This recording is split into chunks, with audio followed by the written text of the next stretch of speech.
అందరికీ నమస్కారం. బడుగు బలహీన వర్గాల ఆశాజ్యోతి, పేదల పెన్నిధి, మానవతావాది, దివంగత ముఖ్యమంత్రి వర్యులు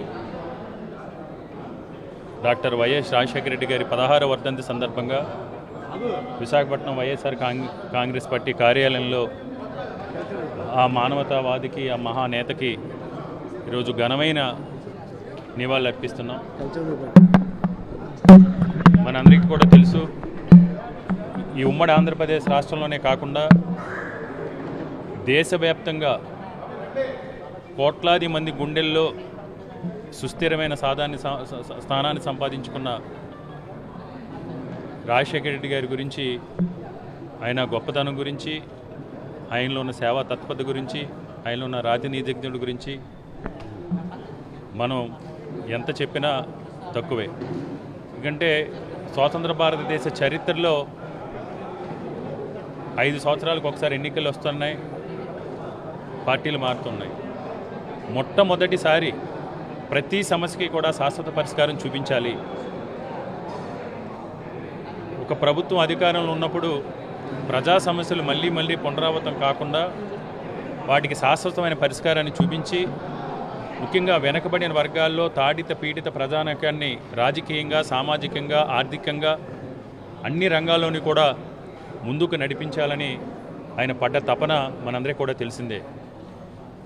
ముఖ్యంగా ప్రజాప్రస్థానం పాదయాత్ర సమయంలో ఆయన ఒక అధ్యయనం చేసి ప్రతి సమస్యకి కూడా ఏ విధంగా పరిష్కరించాలని, ముఖ్యంగా ఈ సమాజంలో పేదరిక నిర్మూలన జరగాలి, సమానత్వం రావాలి, పేద ధనిక భేదాభిప్రాయాలు తగ్గాలంటే విజ్ఞాన సముపార్జన ద్వారా మాత్రమే అది సాధ్యమవుతుందని, విద్యారంగంలో గొప్ప సంస్కరణలు తీసుకొచ్చి, ఆ రోజు విద్యారంగంలో తీసుకొచ్చిన సంస్కరణల ద్వారా, ఫీజు రియంబర్స్మెంట్ ద్వారా లక్షలాది మంది చదువుకోవాలనుకునే తాపత్రయం ఉన్న పేద విద్యార్థులు ఉన్నత విద్యావంతులుగా తీర్చిదిద్ది డాక్టర్లుగా, ఇంజనీర్లుగా వారి ఉన్నత స్థితికి కారణమవడంతో పాటు ఆ తల్లిదండ్రుల యొక్క కన్నుల్లో, ఆ కుటుంబాల్లో ఆనందాలను నింపి వారికి బంగారు బాటలు వేయటం జరిగింది.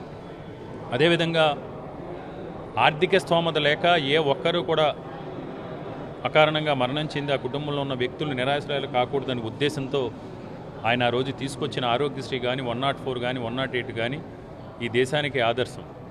ప్రభుత్వాలు ప్రజలకి ఆరోగ్య భద్రత కల్పించాలనే ఉద్దేశంతో ఆయన ఆరోగ్య రంగంలో అనేక సంస్కరణలు తీసుకురావడం జరిగింది. అదేవిధంగా ముఖ్యంగా ఆంధ్రప్రదేశ్ అంటే భారతదేశానికి అన్నపూర్ణ అనే నానుడిని నిజం చేసే విధంగా రైతులకు ఉచిత విద్యుత్ దగ్గర నుంచి అనేక సబ్సిడీలు ఇచ్చి, రైతు సబ్సిడీలు ఇచ్చి ఆర్థికంగా సహాయం చేసి ఆయన హయాంలో ఆంధ్రప్రదేశ్ రాష్ట్రాన్ని వ్యవసాయ రంగంలో దేశంలోనే నెంబర్ 1 రాష్ట్రంగా నిలబెట్టిన ఘనత డాక్టర్ వైఎస్ రాజశేఖర రెడ్డి గారికి మాత్రమే చెందుతుంది. ముఖ్యంగా మహిళలకు సంబంధించి ప్రతి ఎన్నికల ప్రచార సభల్లోని, మేనిఫెస్టోలోని మహిళలకు అది చేస్తాం, ఇది చేస్తామని చెప్పడం తప్ప గతంలో ఎవరు కూడా చేతల్లో చూపించిన సందర్భం లేదు. అలాంటిది రాజశేఖర రెడ్డి గారు ముఖ్యమంత్రి అయిన తర్వాత మహిళలకి ఆర్థిక స్వావలంబన తీసుకొచ్చి మహిళలకి ఆర్థికంగా నిలదొక్కునే విధంగా మహిళలకు సంబంధించి అనేక కార్యక్రమాలు రూపొందించడం జరిగింది. అదేవిధంగా పారిశ్రామికీకరణకు సంబంధించి కూడా ఆ రోజు ముఖ్యంగా ఉత్తరాంధ్ర ప్రాంతానికి సంబంధించి రాజశేఖర రెడ్డి గారి హయాంలో ఈరోజు ఉత్తరాంధ్ర ప్రాంతం ఏదైనా అభివృద్ధి చెంది ఇక్కడ వలసలు తగ్గి ఈ ప్రాంతంలో ఉన్న నిరుద్యోగ యువకులకు ఉద్యోగ అవకాశాలు కలిగినాయి అంటే ఆ ఘనత రాజశేఖర రెడ్డి గారికి మాత్రమే చెందుతుంది. ఆ రోజు ఈ ఉత్తరాంధ్ర ప్రాంతంలో ఆయన తీసుకొచ్చిన జవహర్లాల్ నెహ్రూ ఫార్మాసిటీ కానీ, అచ్యుతాపురం సెజ్ కానీ, ఈరోజు మన హెల్త్ సిటీ ఆర్లవలో ఉన్న హెల్త్ సిటీ కానీ, ఆ రోజు బీహెచ్పీవీని ప్రైవేటీకరణ కాకుండా అడ్డుకుని ప్రభుత్వ రంగ బీహెచ్లో విలీనం చేయడం కానీ, రుషికొండ ఐటీసీస్ కానీ, ఈరోజు మన ప్రాంతంలో ఉన్నప్పుడు సచిన్, ఇప్పుడు టెక్ మహేంద్ర కానీ, విప్రో కానీ, అది బీఆర్టీఎస్ రోడ్డు కావచ్చు. ఆ రోజు షిప్ యార్డ్ ప్రైవేటీకరణ కాకుండా రక్షణ రంగంలోనే కొనసాగాలని ఆయన చేసిన కృషి ఫలితంగా ఈరోజు విశాఖపట్నం షిప్ యార్డ్కి, హిందుస్థాన్ షిప్ యార్డ్కి ఈరోజు సుమారు 25,000 కోట్ల రూపాయల ఆర్డర్లు రావడం జరిగింది. ఇలా ఆయన ప్రతి అడుగు, ఆయన చేసే ప్రతి కార్యక్రమం కానీ, ఆయన తీసుకున్న నిర్ణయం కానీ, ఆయన తీసుకొచ్చిన సంస్కరణలు కానీ ప్రతి ఒక్కరి గుండెల్లోని కూడా సుస్థిరమైన సాధన సంపాదించుకొని స్థిరంగా నిలిచిపోయే విధంగా ఆయన నడయాటం జరిగింది.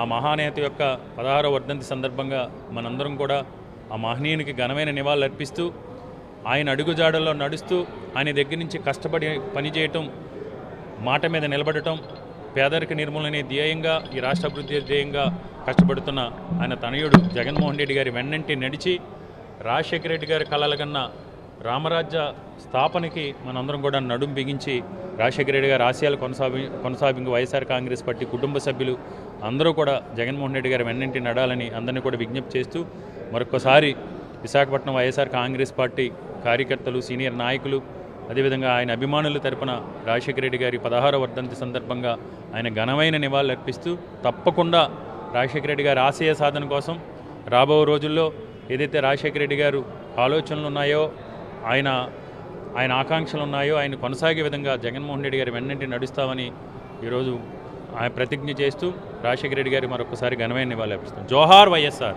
దివంగత నేత, బడుగు బలహీన వర్గాల ఆశాజ్యోతి, అతి నిరుపేదల పాలెటి పన్నిధి, ఆరోగ్యశ్రీ సృష్టికర్త రాజశేఖర రెడ్డి గారి 16వ వర్ధంతి సందర్భంగా విశాఖ జిల్లా సంస్కృతి విభాగం మరియు విశాఖ జిల్లా పార్టీ ఆఫీసులో అధ్యక్షులైనటువంటి కేకే రాజు గారి తాలూకా సారథ్యంలో ఈరోజు వర్ధంతి కార్యక్రమం జరగడం. అయితే ముఖ్యంగా నేను ఒక ఆర్టిస్ట్ అండి. నేను జిల్లా సంస్కృతి విభాగం అధ్యక్షుడిగా నేను చాలా బాధపడే పరిస్థితి అయితే ఈరోజు ఉందండి. ఎందుకంటే కళాకారులకు పెద్దపెట్టి వేసే నాయకుడు ఆంధ్ర రాష్ట్రంలో ఎవరైనా ఉన్నారంటే దివంగత నేత రాజశేఖర రెడ్డి గారి అని చెప్పి చెప్పక తప్పదు.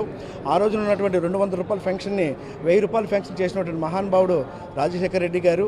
మరి ఈరోజు మన 30వ తారీఖున పవన్ కళ్యాణ్ గారు విశాఖపట్నం పర్యటనలో భాగంగా మరి జగన్మోహన్ రెడ్డి గారు ఎయిర్పోర్ట్కి వస్తే ఎంతైతే జనం వస్తారో అంతకు తక్కువగా జనం వచ్చినటువంటి ఈ యొక్క పవన్ కళ్యాణ్ తాలూకా మీటింగు అటర్ ఫ్లాప్గా భావిస్తూ ఒక కళాకారుడిగా నేను బాధపడుతుంది ఏంటంటే, మరి ఏ రోజు అయితే రాష్ట్రం విభజించబడిందో 2014లో ఆ రోజు నుంచి ఈ రోజు వరకు కూడా 58 నుంచి 60 సంవత్సరాలు పైబడినటువంటి కళాకారుడికి పెన్షన్ పెట్టే పరిస్థితి లేకపోయింది.